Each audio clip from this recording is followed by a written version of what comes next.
Hello and welcome to another edition of I Think I Hate Movies, the podcast. I'm John, and I'm here with Ray. How you doing, Ray? Hello, how are you? I'm good. So we finally went and did it. I said we were going to stop talking about Zack Snyder, but... You said his name! I know. But we went and we saw Dawn of Justice. So now we're going to talk about it.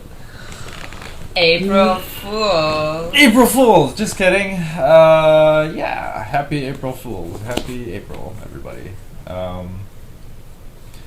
No, actually, we did not.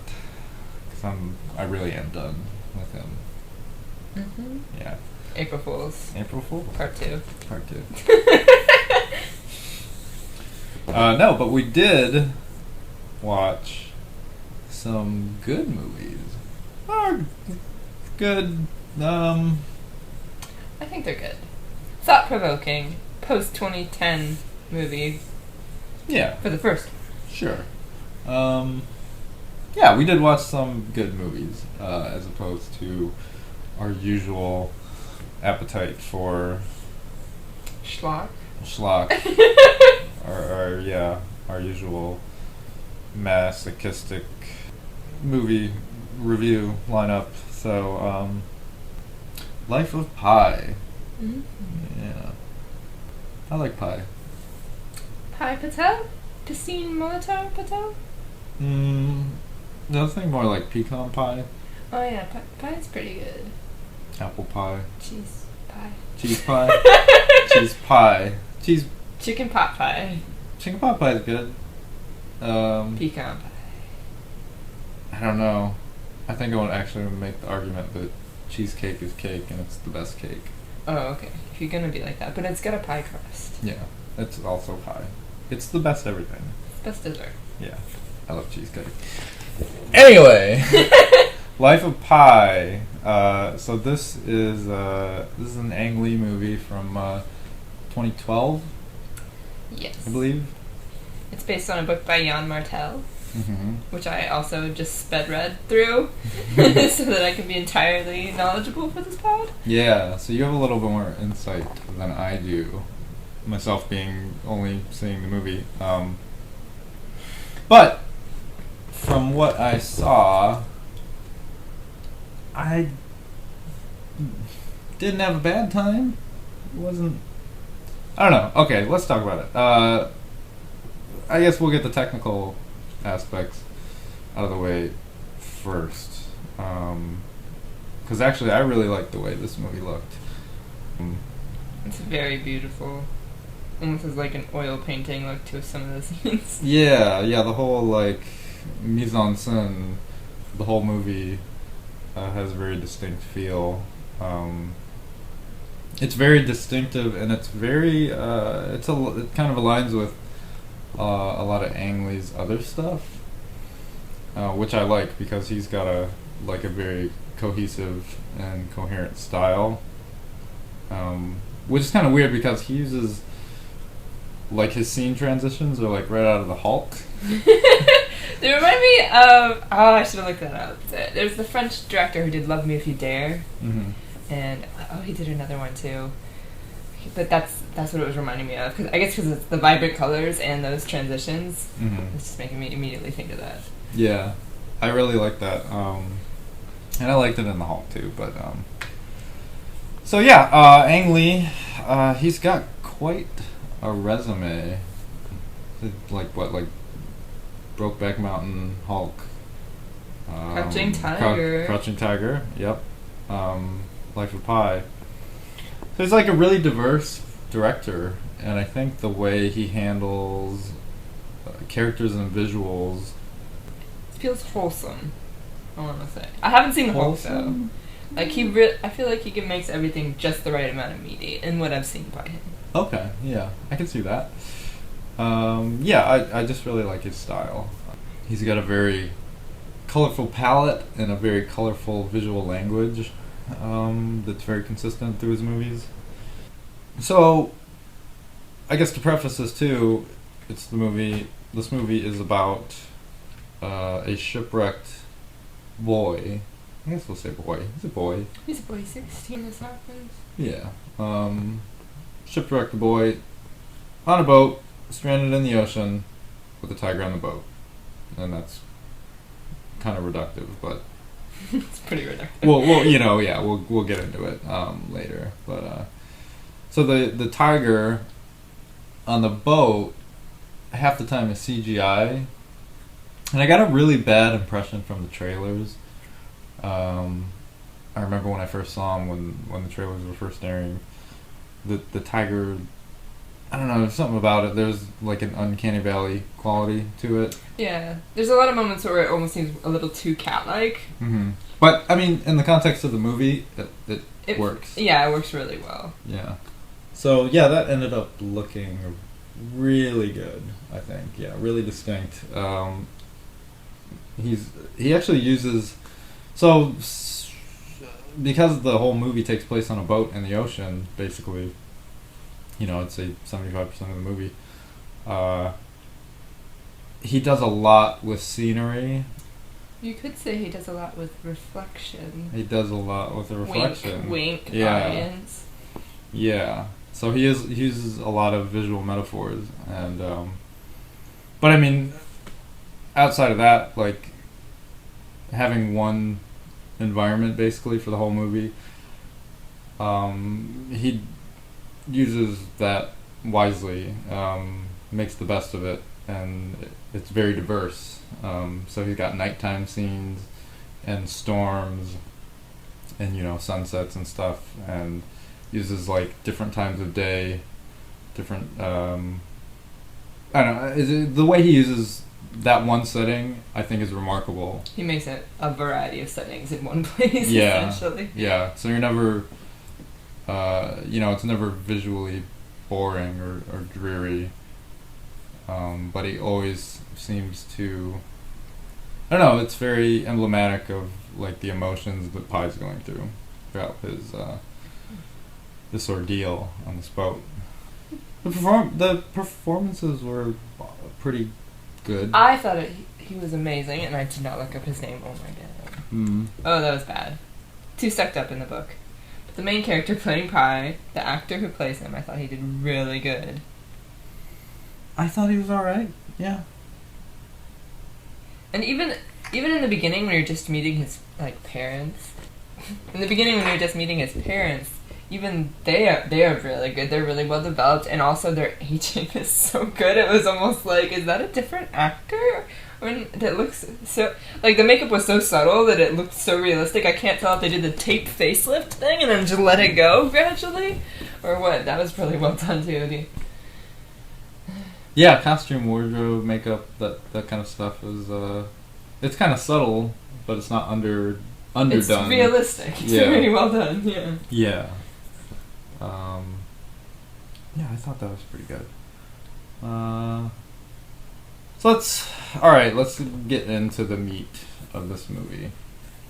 This story is more than just a boy and a tiger castaway story. Right. Yeah. So yeah, if you're expecting something, and I know this is an old movie, this is not a movie for light watching.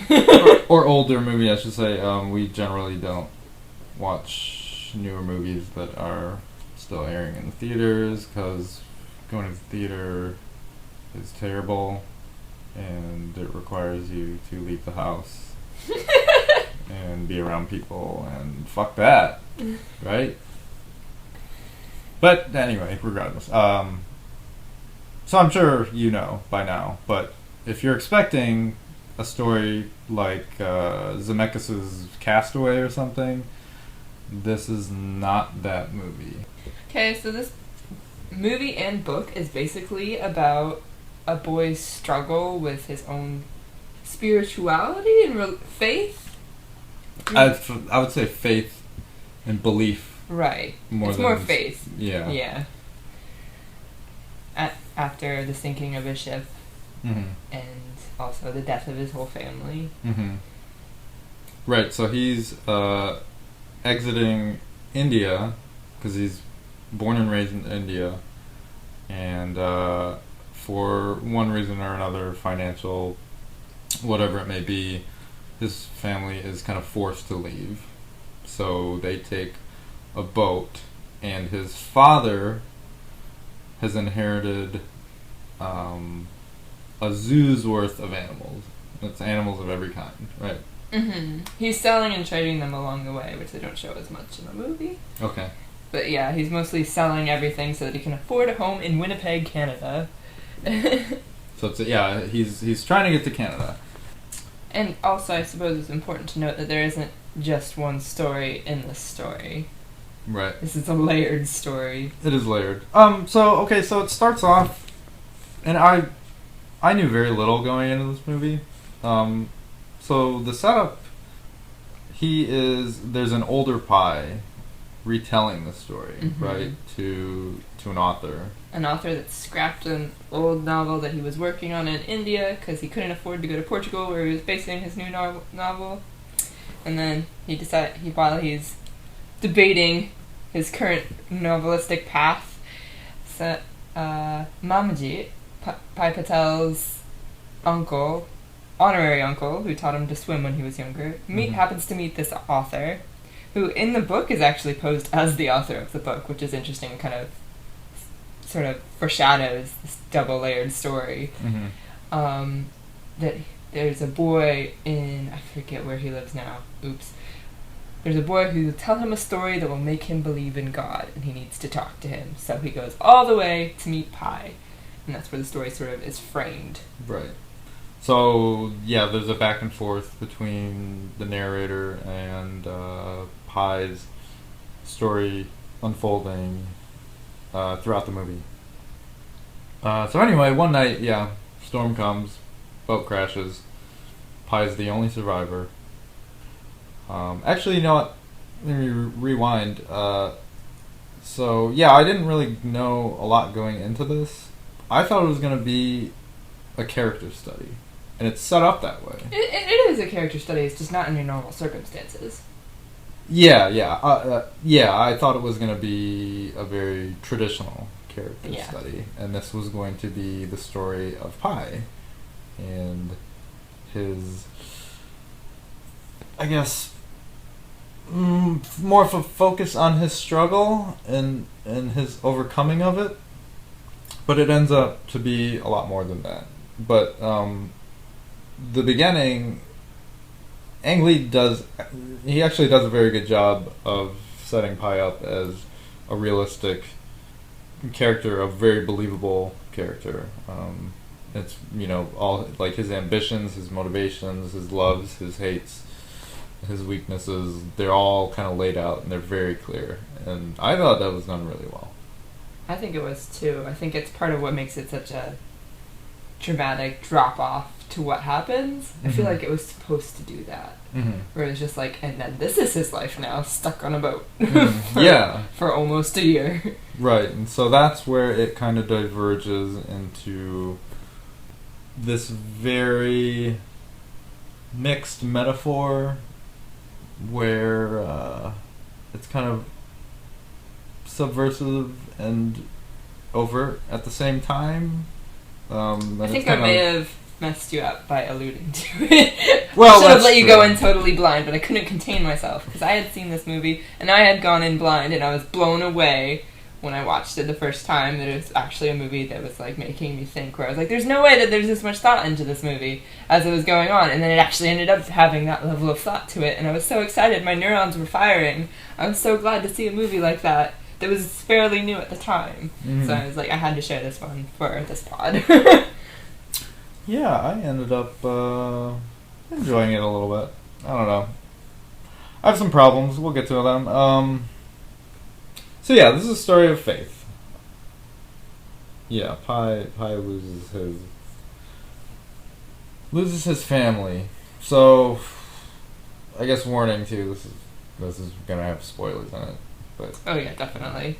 It's a 4-year-old movie. So you've been warned. Pi's kind of, as a young lad, Pi kind of dips his toes into a lot of... holy water. No, that's his mouth. He dips his toes into a lot of different religions. And I feel or I interpret what is in the movie as he's kind of. I understand he's young when he's trying to learn about Catholicism and Hinduism and Buddhism and so Pi kind of dips his toes in all these religions, and I feel the way I interpret it is I feel he's doing it like on an academic level. Ooh. And obviously you've read the book. Yeah. But the way that I interpret it in the movie, from the movie, is that he kind of just wants to know. Like I said, like on an academic level, I don't think he's really invested spiritually in any of these one religions in particular. And his father actually discourages him, because his father's a man of science. Right. So that's another important thing. Yeah, there's a lot of build up to this in the book, and it starts off like curiosity, where he is kind of just curious, because he grew up Hindu because of his mother, and then when he meets these people, he wants them to explain it to him, so it is a curiosity thing, but he embraces them wholeheartedly in the books. He's a very spiritual little boy, and then he has a lot of faith, and he likes this is the big setup for what comes later, is that he likes the way that they use a story to promote human kindness and love. So that's what religion is to him, and it's like a symbol for something. Right. Just kind of accentuate in different ways in the movie. Yeah. I mean, but it's very apparent that all of this, though, is very emblematic of Pi as a character, how he is, he's very kind and, very loving and warm-hearted and, and open and innocent and all these important things for sort of set up later again. So yeah, he is kind of faced with when the boat crashes and he is on this lifeboat now, he's faced with all these aspects of these religions kind of, and the questions that they pose, and they kind of all come to a head when he is stranded at sea.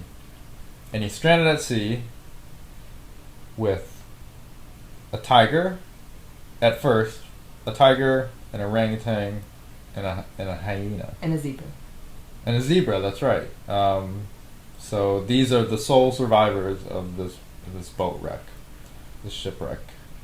So I guess what ends up happening is they all die. I mean, they all die off.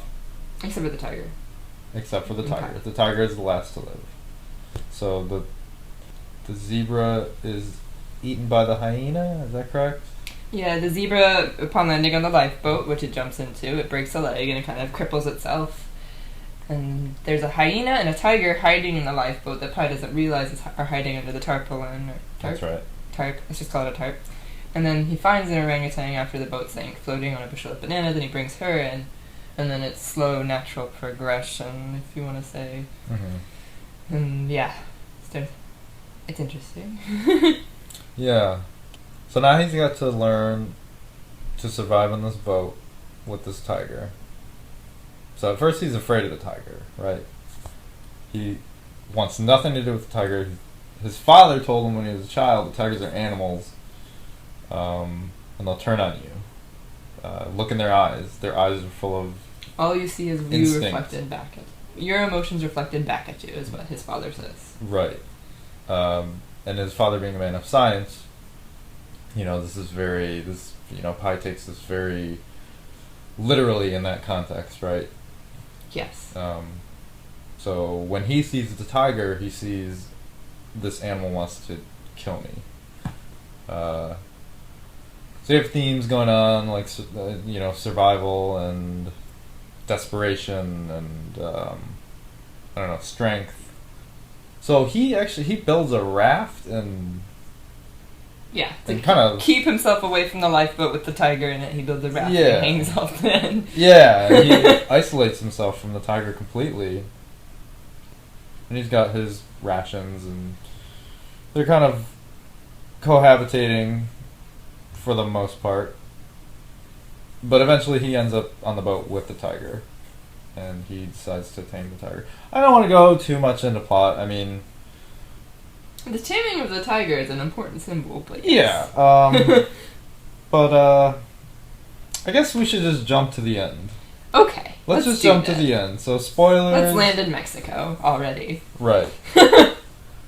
So I can't put this so as eloquently as you can. I doubt it. I'm not articulate in words. I have great words. Okay. I'm sorry for making that reference. I'm so sorry. They're gonna cut that. So Pi ends up surviving the boat wreck in his isolated journey. So the owners of the boat end up questioning Pi as he's recovering in the hospital. And ultimately they end up asking, how are you the only one that survived? They actually what they really want to know is what happened to their boat. Yeah, exactly. They're more mindful of or more concerned with what happened to the boat, right? So they ask him what happened. And at first he tells them the story that we've been watching. And you don't really see that, but you know that based on what he's trailing off from, when they cut to this scene, you know that that was the story he was telling. And they don't buy it. They immediately cut him off with "Bananas don't float." So they aren't buying it. They immediately cut him off about details about the story that they don't feel add up, and they want what really happened. Mm-hmm. So Pi tells them a different story. And this one you just see him tell the story. And it pertains to what may be a more easy to understand to someone who's more factually oriented. This seems like something far more plausible to happen than a 16-year-old boy surviving in a lifeboat for 227 days with a tiger. Mm-hmm. He tells them a story where basically all the same stuff happens, but the zebra is replaced with a Chinese sailor, or a Japanese sailor in the movie, sorry. And the hyena is the French cook. The orangutan is his mother, and the tiger is a metaphor for himself. And, of course, this story makes the Japanese people interviewing him accept this story. So he tells them literally what happens. Yes. In one sense. Could be. That's what I love about this movie, is that literally there's no way to prove one thing happened or another. Mm-hmm. And it's actually a big theme in the book that they kind of introduce, mm-hmm. where Pi perfectly understands the atheist and perfectly understands the, extremely religious, but he hates the agnostic. So that's kind of like the theme, is where you can either really believe his story, the one that he tells the first time, mm-hmm. or you can really believe the one he tells the second time, because they both have equal standing based mm-hmm. on what's happened in the movie. Right. So the way it's kind of portrayed in the movie, too, is a twist. I don't think it's a twist, though, but the way Ang Lee filmed it, it's really well done. You could be, like I was when I first saw this movie, I was immediately thinking that's what was happening as soon as they threw him off the boat and he said, "Who let the animals out?" Mm-hmm. I think this is where the movie breaks for me. Okay. This is the exact moment where it breaks. So Pi in the hospital retelling and recounting what actually, quote unquote, actually happened. There is a monologue, and he's telling these Japanese businessmen what happened, and I was on the boat, and I was on the boat with the chef and my mother and blah blah blah, and what was the zebra? The zebra was the Japanese Buddhists who tried to convince them to eat gravy with the rice. The chef turned on us, and they were eating rats, and he struck my mother, and there was a conflict, and blah blah blah blah blah. He killed my mother, and I ended up killing him. But the way this monologue is delivered, I thought it didn't even fall flat. It was worse than that. It was terrible.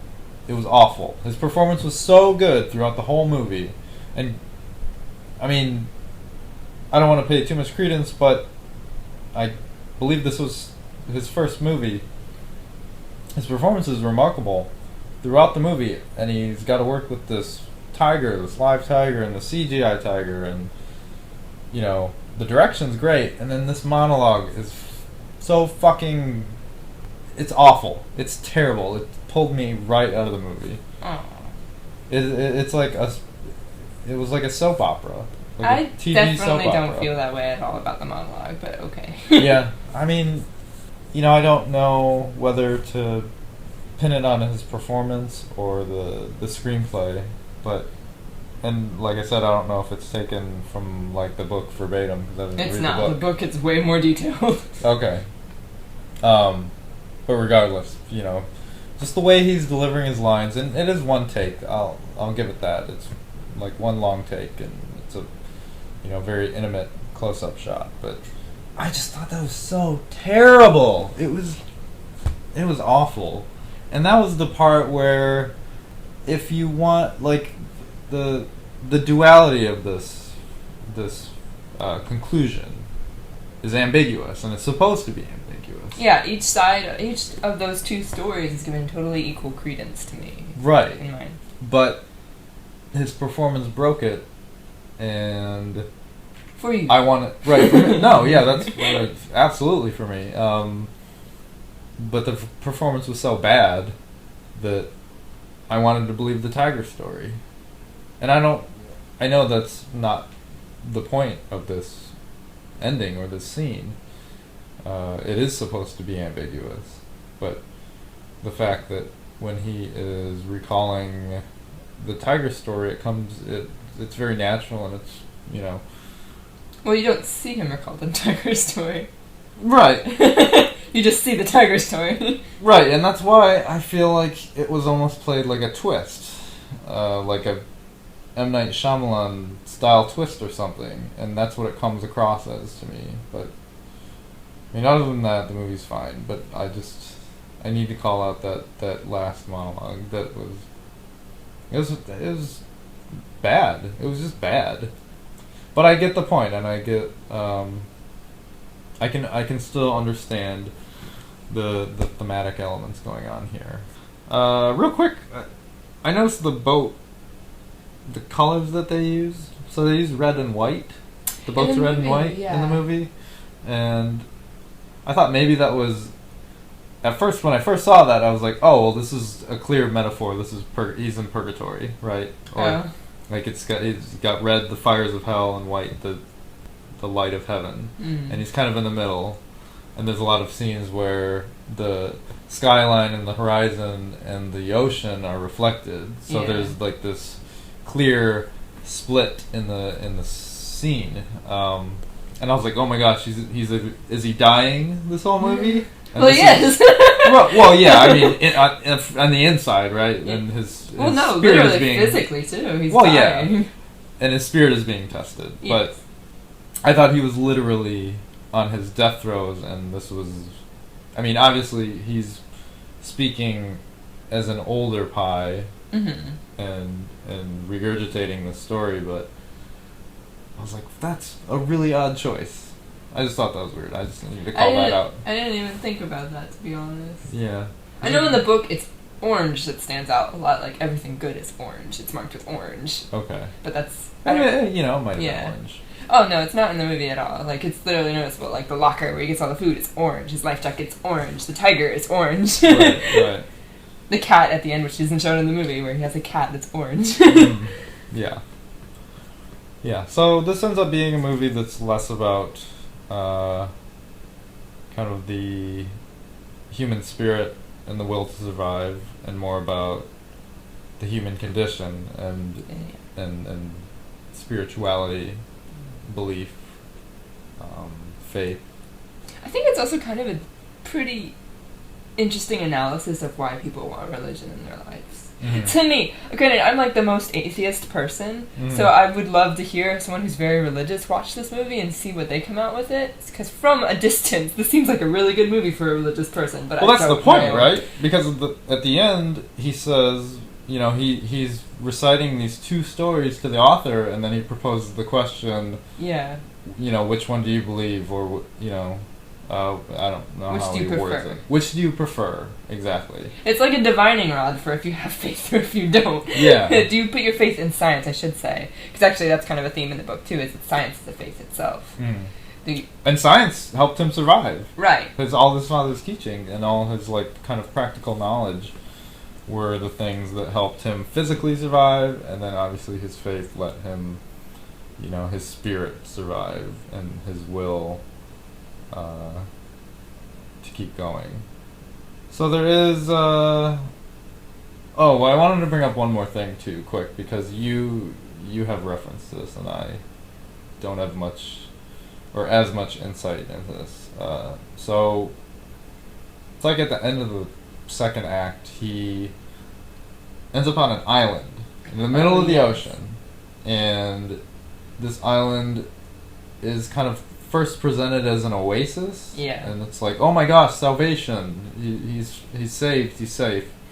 So he lands on this island, and him and the tiger go out, and the island's full of meerkats and fresh water and plant life, and it's perfect, right? Right. It's too good to be true.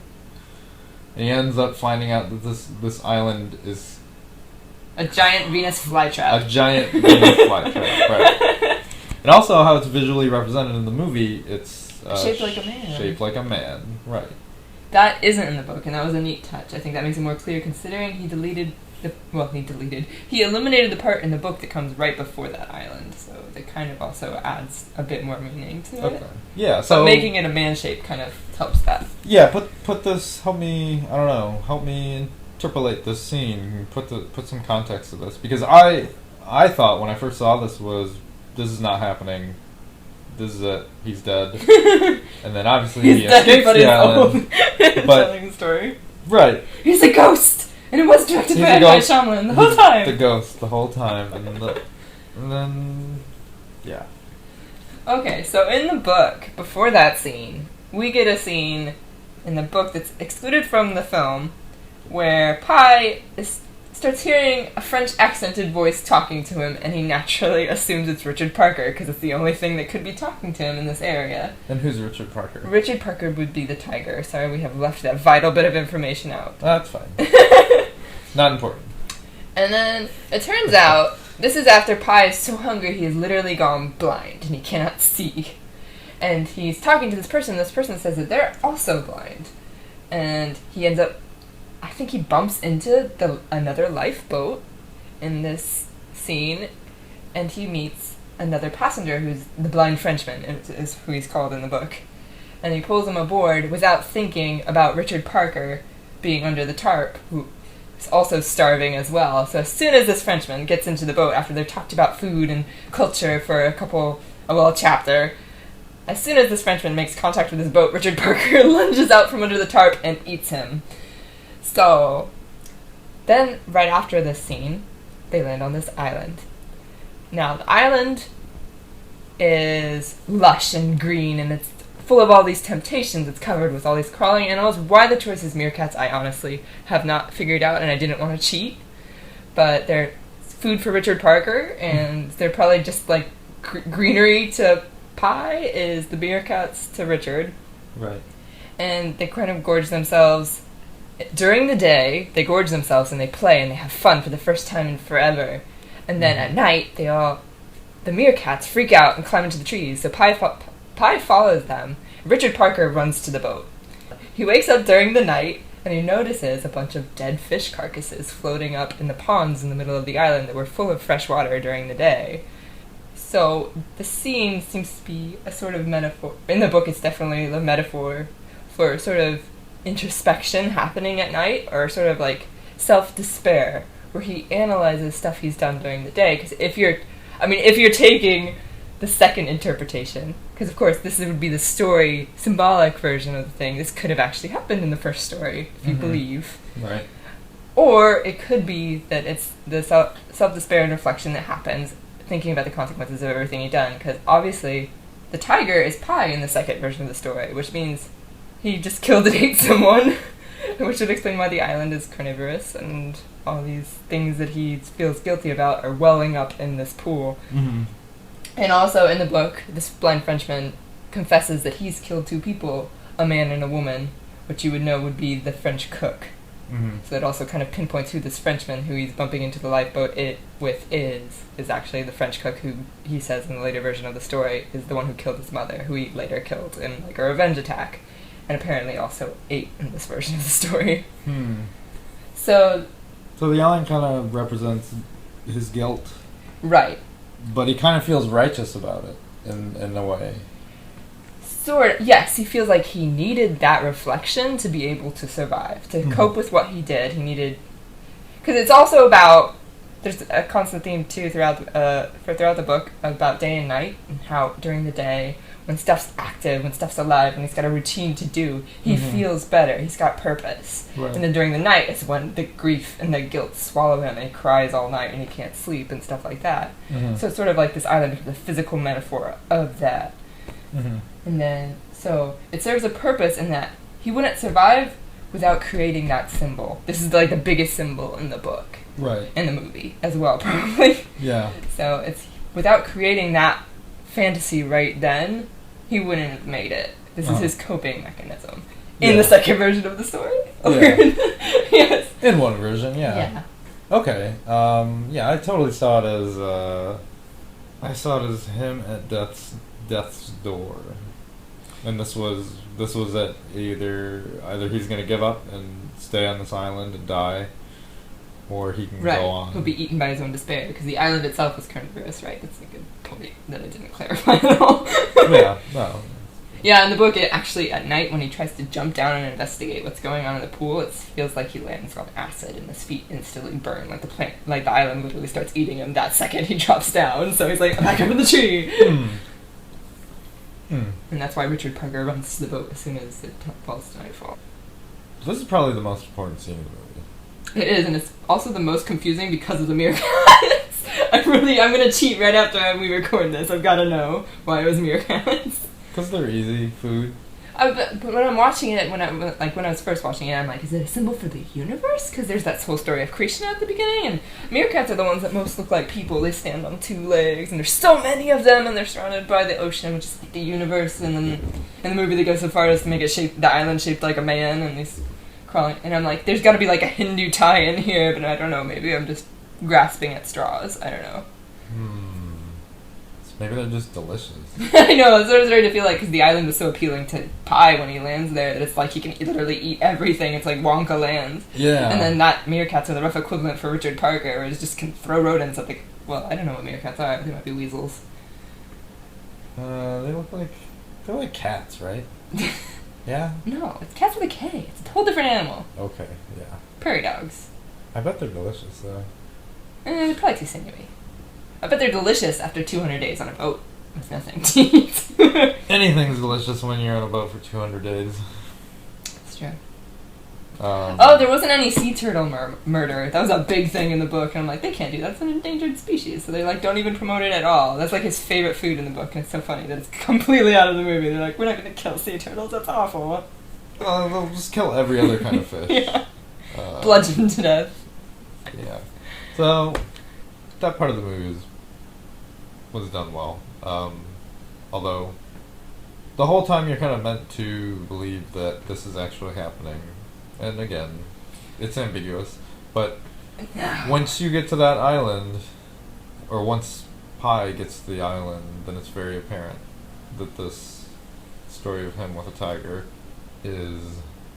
I feel like that's when it's like, straight up, like, yes, if you've been wondering... Yes. You've been wondering, this is bullshit. No, you shouldn't say that it's bullshit. There are 2 versions of the story, is what it's saying. And that's very emblematic of the entire theme of the movie, which is... I really like how... Yes, because I feel like when he added that scene at the beginning, that I think was a genius idea to sort of plant the seed of symbolism, with the dance, with the girl. The girl's totally not in the book at all. Okay. Where he goes up to her and he's like, what does this mean, a lotus in the forest?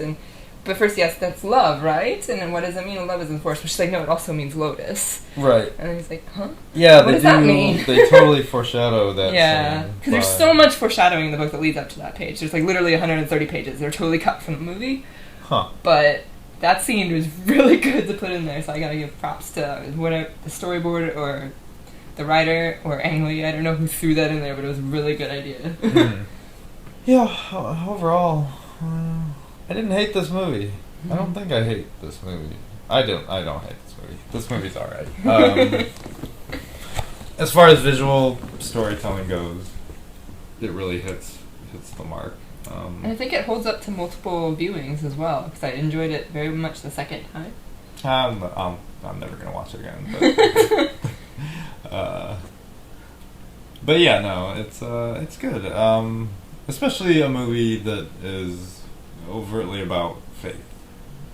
Those usually instantly turn me off. You tell me your movie's about faith or God or spiritualness. It's not propaganda in this movie. No, exactly. The way it's handled and the way it's kind of woven in the narrative, and it's very subtle. Well, I say overt and subtle, so it's both. It's right? a perfect It's balance. both. That's what I think is so good about it. Yeah, because the setup in the beginning is perfect, where he is very curious about all these religions, and in the end, he's posing more questions. He doesn't force you to believe one side. It's all up to you, the viewer. Right. Why would I believe in one God, when there are hundreds, thousands? So it kind of gives each one of them their fair airtime. But yeah, I don't know. Man, that last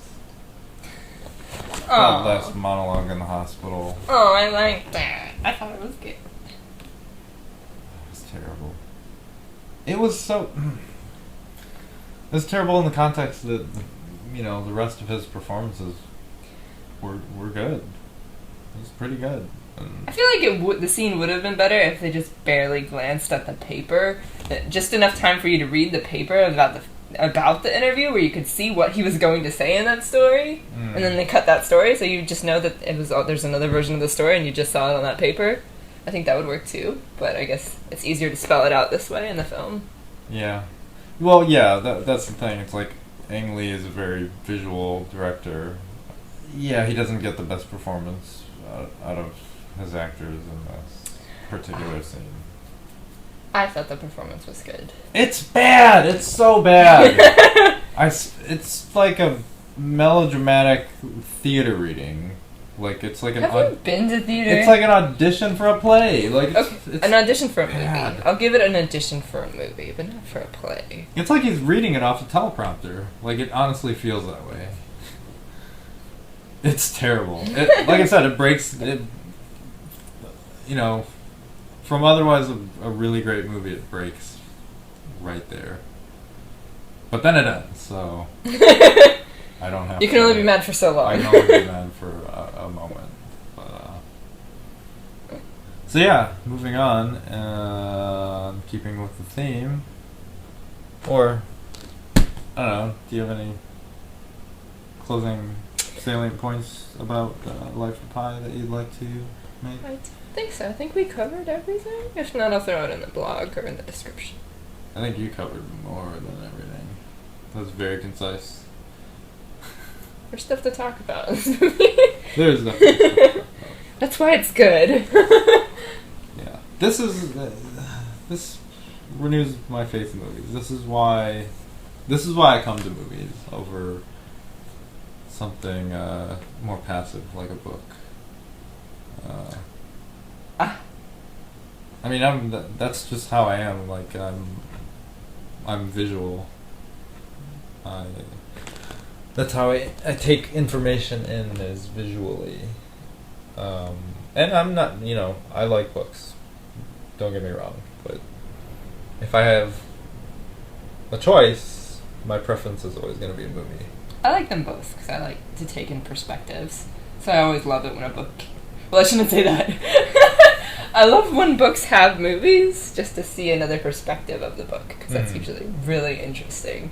Or horribly devastating. But well, especially one too that's so steeped in very deep philosophy and moral and ethical quandaries.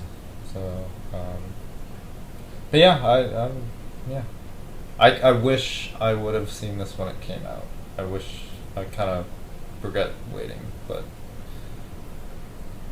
man, that last scene. I'm gonna start talking. Okay, I'm done. I'm gonna stop talking about that. Yeah. So anyway, moving on. So before we segue into our next movie, I introduced a topic last week, and we want to kind of discuss some current events and current going on with movies. So this week, there's not much. I mean, there's a trailer for the new Conjuring 2. And that other new James Wan movie that looks so horrible, I thought it might have been a parody until it kept going. Oh, wait, what? What's that? I can't think of what it is. It said James Wan, and I was like, oh, is this going to be The Conjuring 2? Because this looks awful. And then it was something else, and I was like, oh my god, what is happening? It starts off with a light switch, and she turns off the light, and she sees a lady in the door, and she turns it on, and she turns it off again. And then she does this for like 10 times in a row, and then finally the lady's in front of her. Light lady? What? She's flicking a light switch. Like you would do in a comedy routine, where she's turning it on and off, and seeing like a shadow of a woman in the doorway. And she's like, what? So he's doing... Staring, and then she's like looking more and more angry, like, what the fuck? Why is this woman in my house when I turn off the lights? And then all of a sudden the lady's right in front of her, and it's like, is that a joke or is this serious? Scary Movie 6? Yes. Is he? But it's a serious horror movie, or trying to be. I don't know, maybe it's a satire, maybe he's finally just pissed off with the whole horror genre. Okay, you guys broke James Wan. Anyway. Yeah, so there's not a lot going on. The one story that stood out at me was the Suicide Squad story. And yeah, I'm talking about DC movies again, but whatever. Get over it. So this story I pulled from Polygon. Apparently, the Suicide Squad, movie, which is slated to come out in August, is going through reshoots right now. And supposedly these reshoots are to add comedy bits and jokes to the movie. And I can only interpret this as a response to the dark, bleak, depressing nature of Dawn of Justice and the critiques that has got, and the positive response that something like Deadpool has got, albeit I don't think Deadpool looks particularly good. I've been hearing nothing but good things about it, so I'm kind of curious. I don't think it will be anything I really enjoy, but I do want to observe it. Yeah, we should probably watch that, because we probably should. Yeah, because this is a podcast that we watch bad movies. So I guess we'll watch Deadpool eventually. But so anyway, this brings up a kind of interesting quandary with movies. So first of all, I know this is a big budget DC comic movie, and it's got to make $1 billion because everything has to make $1 billion now.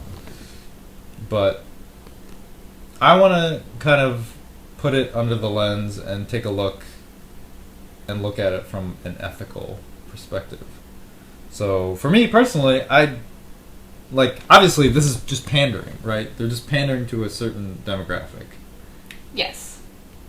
But this film is. Yeah, oh definitely this film is.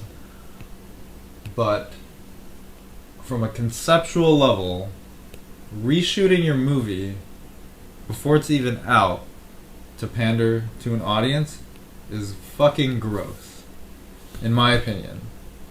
This is like editing. This is like George Lucas special editioning your movie before it's even out.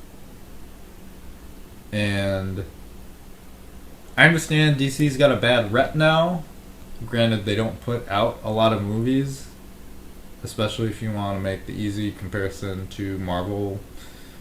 Marvel puts out movies all the time. But DC is like a one-trick pony, right?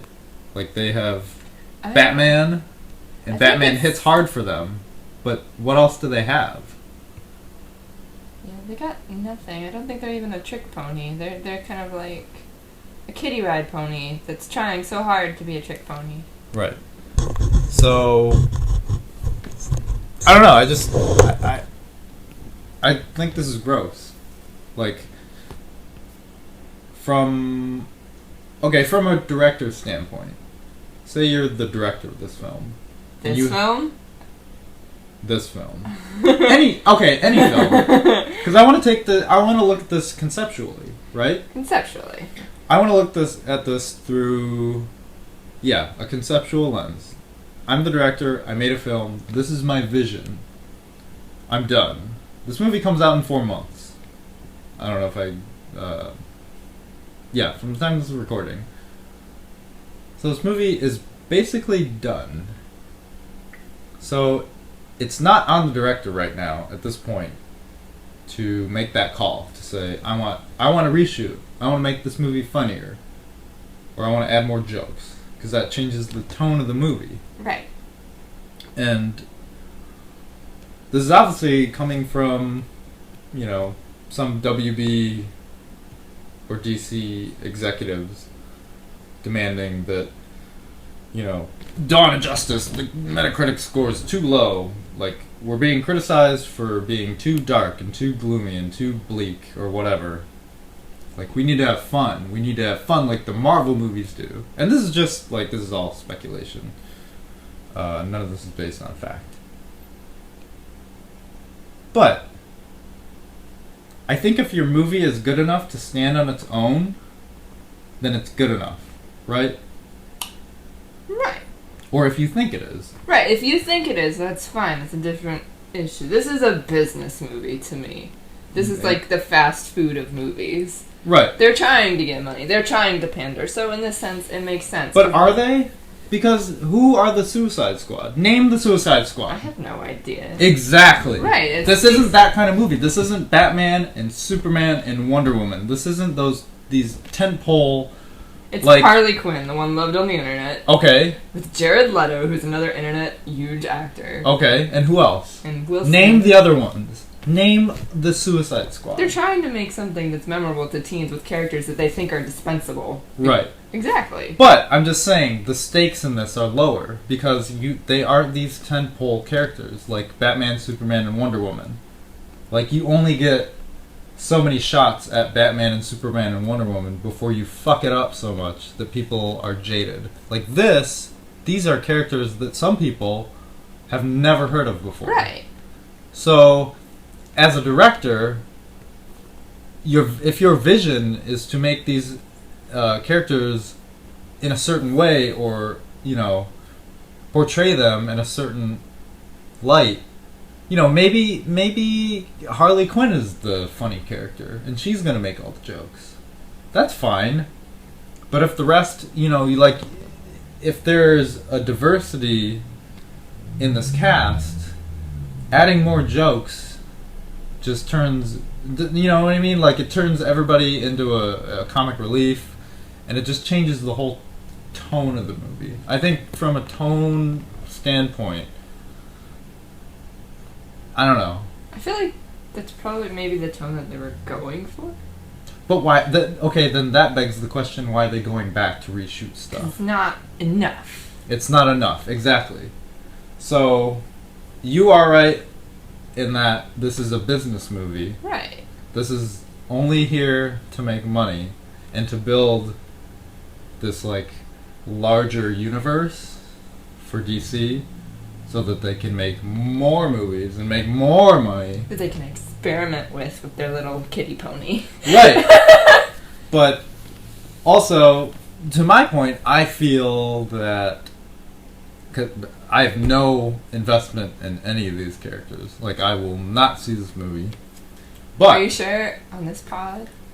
It'll be years from now, right? Okay. We'll buy it on VHS. Yes. At the Hollywood Video. But okay. You're not invested in any of these But characters. I'm not invested in any of these characters. But you have to start somewhere, right? And they're starting with these core after a series of false starts. after a series of false starts. it doesn't. It falls in line with like the overall larger Hollywood mantra, which is take no risks and pander to the lowest common denominator. Yeah. Which is sad. Which is why we hate movies. We think. Maybe. Western movies? Yeah. No? It's one of many reasons. One of many reasons, yeah. To be fair, or to be upfront, from the looks of this movie, from the trailers, this movie looks awful. Yeah. This movie looks like Joel Schumacher awful. Hey, he did Phantom of the Opera. That's not fair. He also did Batman and Robin, which is bad, but I like it. I like it.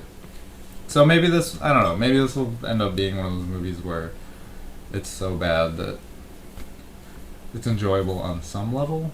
Yeah. But removed from the time in which it came out. Right. So a decade from now, when we do the podcast where we watch Suicide Squad, and Suicide Squad 8 is coming out, then you'll find our real opinions. So, alright, so that's our bit of news. That's really discouraging, in my opinion, where you have, you know,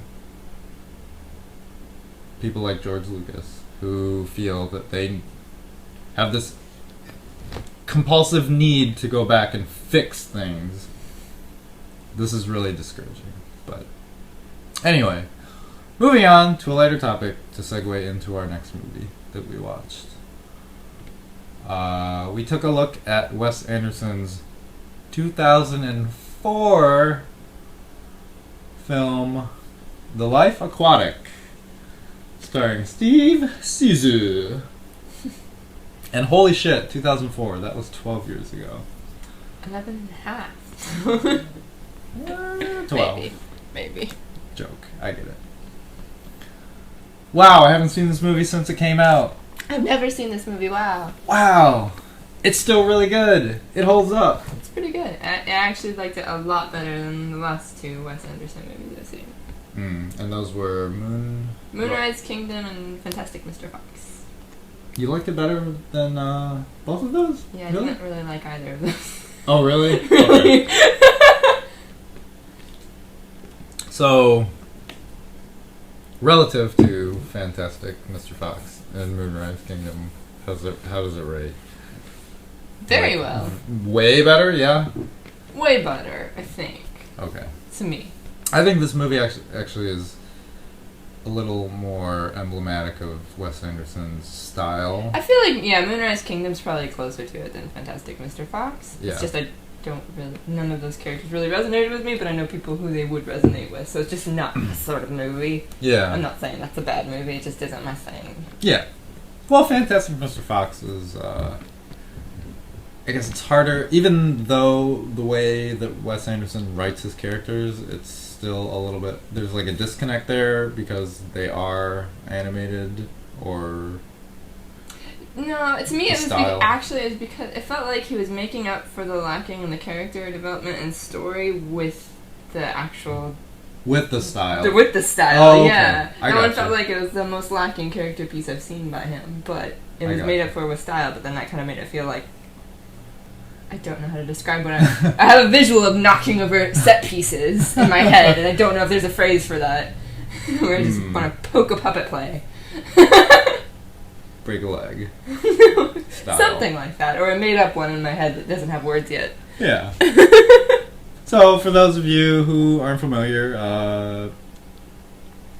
The Life Aquatic is the story of, in a reductive sense, Moby Dick, retold, starring... Jacques Cousteau. Jacques Cousteau, right. Jacques Cousteau, Moby Dick, Birdman.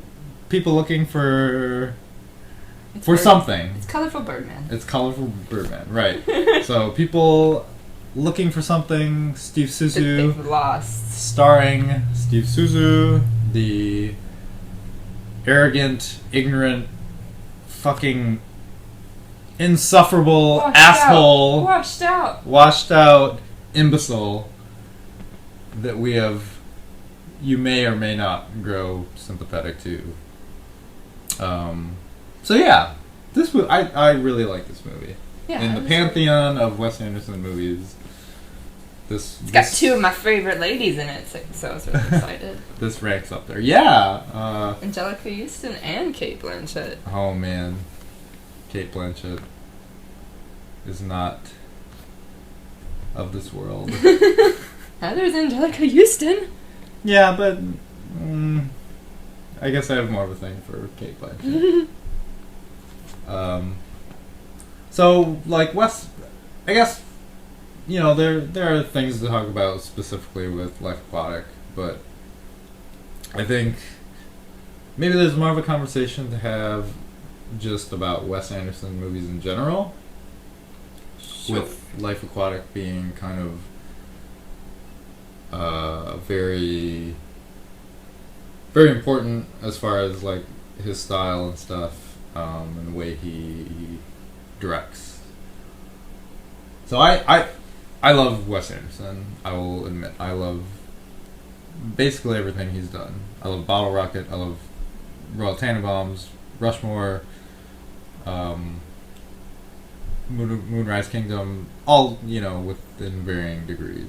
But I never get the sense that like, because he has a very distinct style and a very distinct way that he directs, and I never get the feeling of, like, diminishing returns.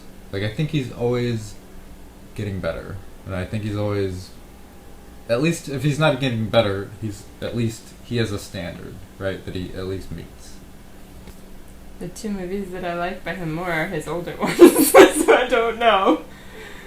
Oh, so Rushmore, or not Rushmore.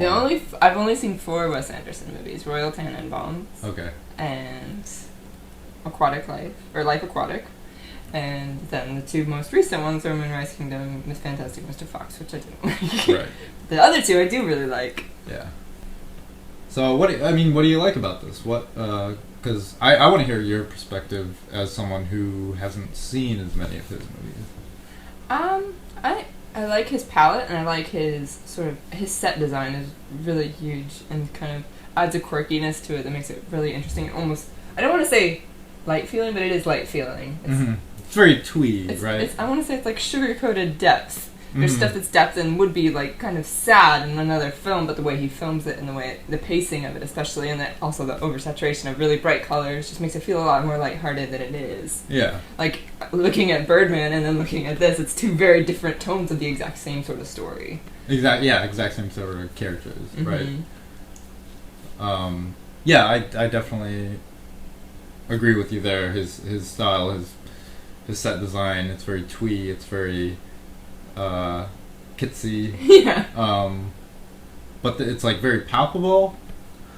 You know, whereas he's trying to tell a real story, and then he contrasts that with very surrealism. Almost. Yeah, surreal aspects, or very. I mean, he does plays basically, right?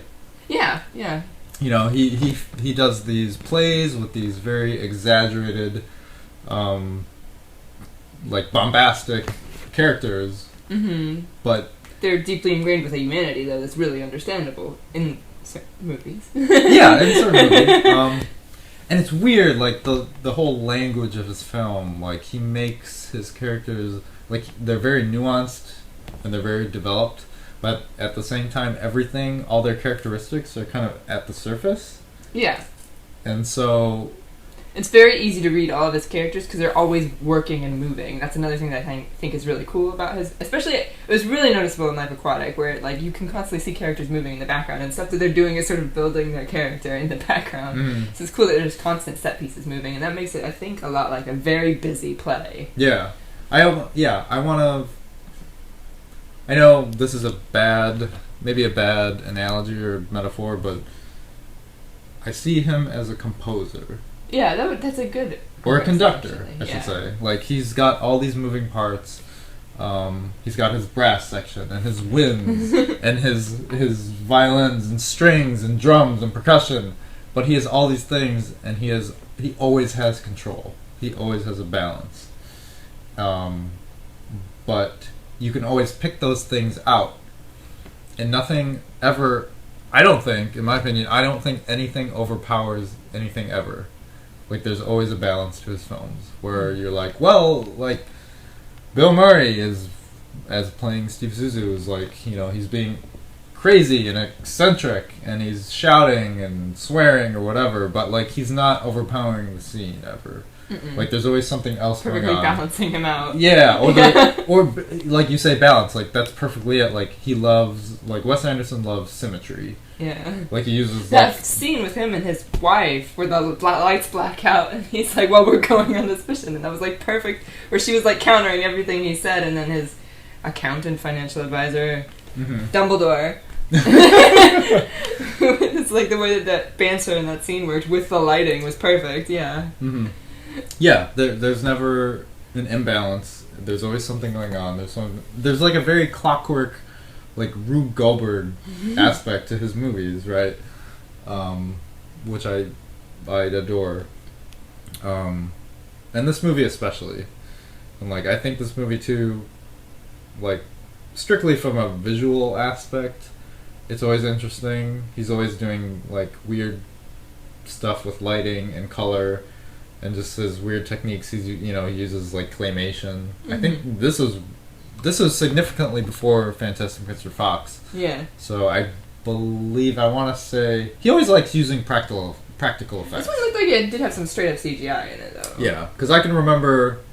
Yeah, there's some CGI, but, like, even in his latest movie, Grand Budapest Hotel, there's a scene there's like a sledding. It was a sledding or skiing scene, and he uses and there's like a matte painting, and he uses these very classical movie techniques. So a lot of his films are like cinematography even reminds me of old films. Yeah, it's very reminiscent of, like, the 50s or even the 40s. Yeah, like, you can go I back. had that too, but I was like, alright. Well, yeah, the 40s more or less.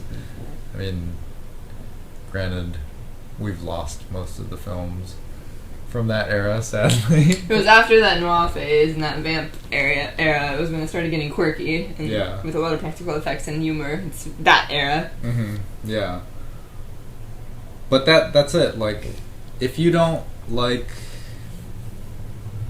twee, charm, kitsy, cute, like, feel good, and that's the thing too. Like, his movies are feel good, but, like, there's so much nuance there that, like, his characters are dark and they have dark sides, and they're not perfect people. Right. But if you reflect on that in a negative light, it doesn't leave you feeling good or feeling like you've learned anything or viewed anything worth viewing. Right. So he has a good spin on it. Yeah. Where it's like, you saw something negative in that person, but it's not something that you walk away with like, oh, well, that guy's a shit. You still do, but it's more of like, that guy was a shit with a laugh. Right. Yeah, like, Steve Zissou is a villain. Yeah. Essentially. He's like a sympathetic villain character. And everyone else around him is like a chaotic neutral. Just running around, like, being, like, crazy, like, quantum particles. But he's still, like, everyone still has a human side, and, like, the overall tone of the movie kind of helps balance that or contrast that. So yeah, I love Life Aquatic. Oh, and fucking, I may have a bias because the film is riddled with David Bowie songs, and I love David Bowie, and Sue George is singing Portuguese David Bowie songs throughout the movie, and it gets bonus points for that for me. It fit really well, despite, like, lyrically not fitting at all. But yeah, there's something about that musical touch in there too that is just perfect, even though it's like, why at the same time? Well, I mean, I guess you could kind of abstract some of those concepts to what's going on, but maybe since he's singing in Portuguese, it lends itself better to a lot of those scenes, because you are, like, it's hitting that thing in your brain where you're like, oh, I know this song. This is a Bowie song. And you're kind of, like, reinterpreting the lyrics maybe in your head at the same time while trying to like process the scene. So it kind of works in that regard, but either way, yeah. In regards to like Wes Anderson's format, which is like a very storybook format, you know, chapter 1, chapter 2, chapter 3, and he like telegraphs all of this, you know. So that's the thing about Wes Anderson movies is like there are no surprises. Like he's never gonna surprise you. He's never gonna like, you know, stick you with that knife and then twist it and go, ha! But what about this?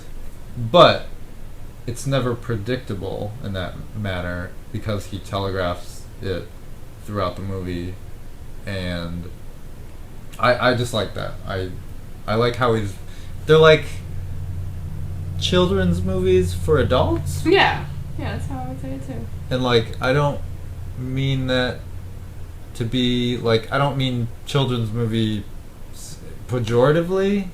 Softened life lesson. Yeah, exactly.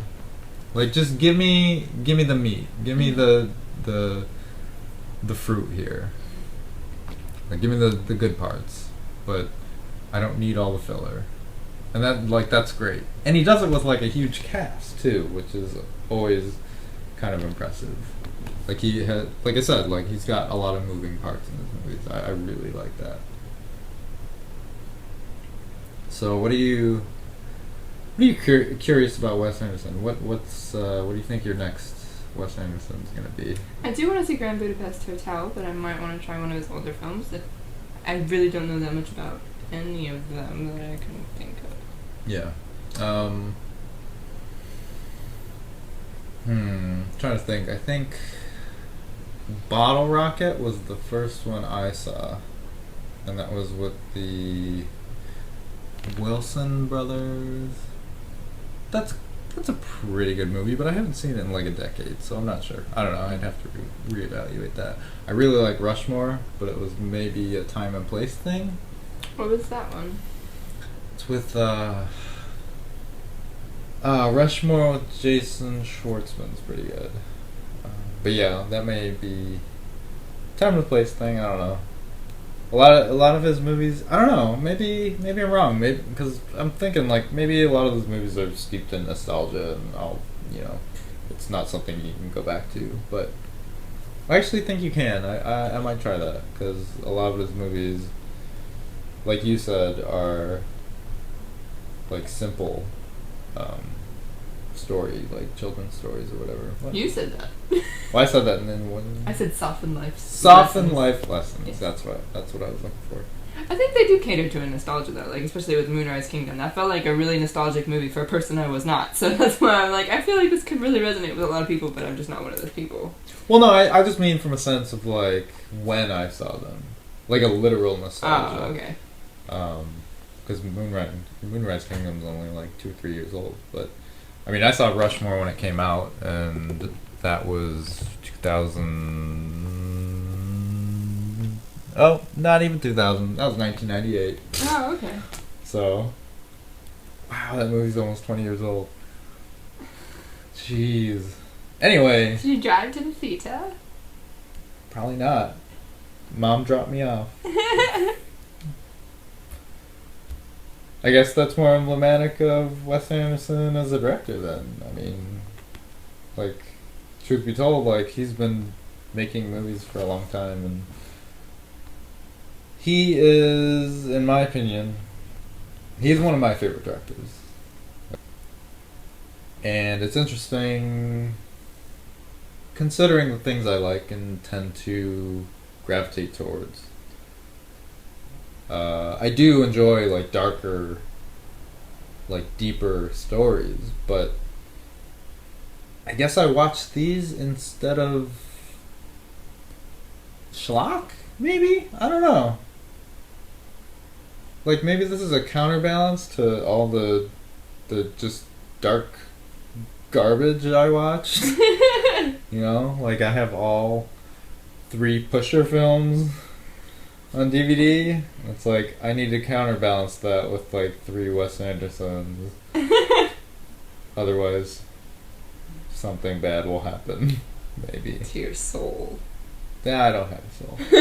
Let's not joke. So yeah, we should watch some more listeners. Yeah. So. But that's not our job here. Our job is to watch. Doesn't mean it can't be our hobby. Yeah, it's our hobby. We're just not going to talk about it. Oh, okay. Well, and with that, we're going to do it. Thank you guys for listening, and thank you guys for listening to our previous podcasts.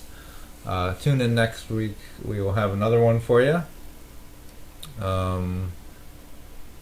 If you are interested in another podcast, really funny guys and gals, Josh and Kate, our friends, host a podcast over at Life at Taffy.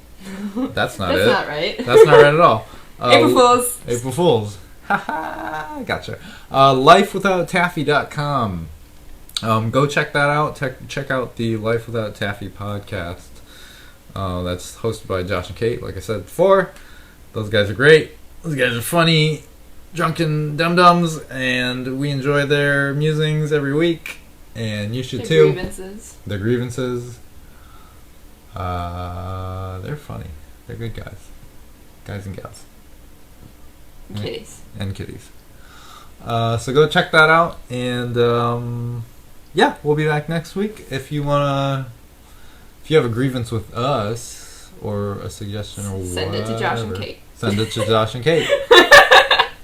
And yeah, they'll send it to us, and then we'll play a game of telephone, and nothing will be resolved. Now, if you want to send an email, I don't know, send an email. We're at ithinkIhatemovies@gmail.com. And have a good one, guys. Don't watch any bad movies, because that's our job. John and Ray out. See ya. Or hear you. Or read you. All of the above.